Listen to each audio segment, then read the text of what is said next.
Hello, this is Nathan Hawthorne, here again with a quick video just to discuss one of the major issues that I'm starting to hear from parents and teachers alike. And it's a major issue and a major problem that some students are making. And this is a lesson for all students, but will mostly be useful for students approaching exams. So that's year 10 through to year 13.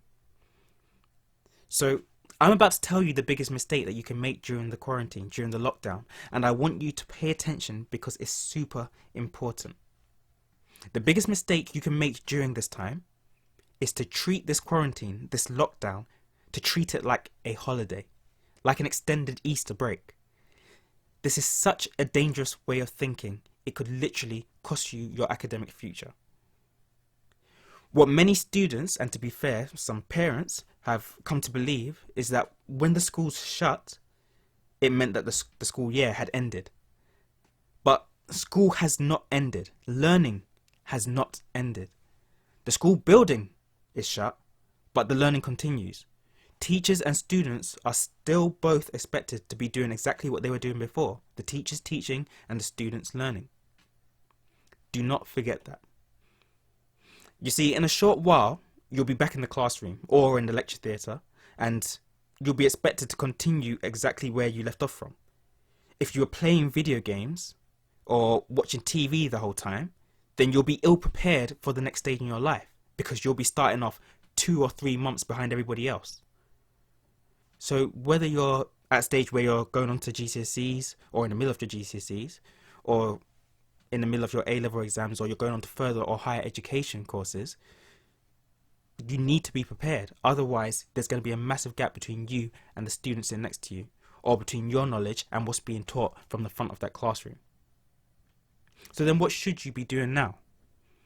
Well, I'm not going to go into each specific thing that you could be doing. There are other videos which I've already put out on this channel about that.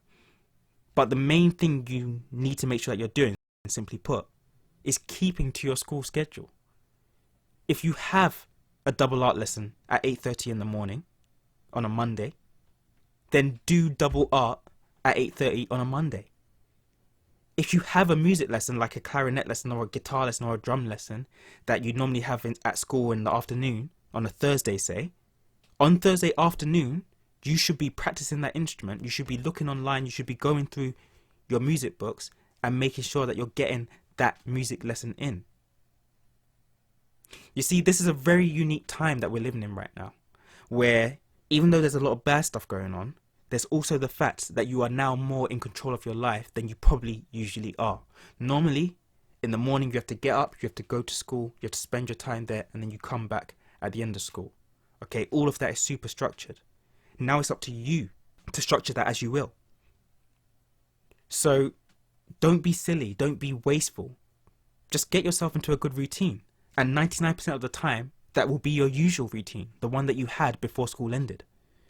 Keep the learning going.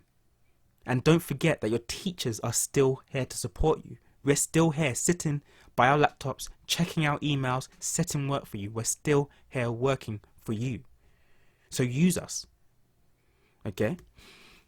So I just wanted to make that point today because it really hurts me, the thought that there might be some people out there, some young people, some young students, teenagers, and even younger than that, out there who aren't getting the education that they, like everybody else in the world, deserves.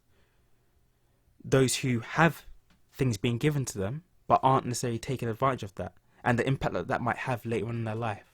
I don't want you, if you're a student, I don't want your child, if you're a parent, I don't want that young person to be missing out on opportunities that they could have had because they simply didn't use this time properly. So please take this warning in mind. Listen to this video again if it helps.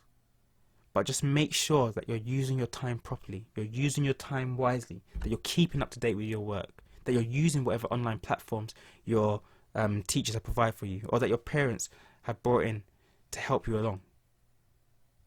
And if you've done all that and you still have some time to spare, then feel free to go and have fun, or feel free to go and learn something even more. Stretch yourself.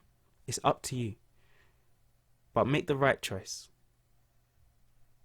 So we'll finish up there for today. This is just a quick video just to go over that one thing that was bothering me a bit, and that I'm sure is bothering quite a few other teachers as well, like I've mentioned before. So that's all for now. Watch out for our next video. Until next time.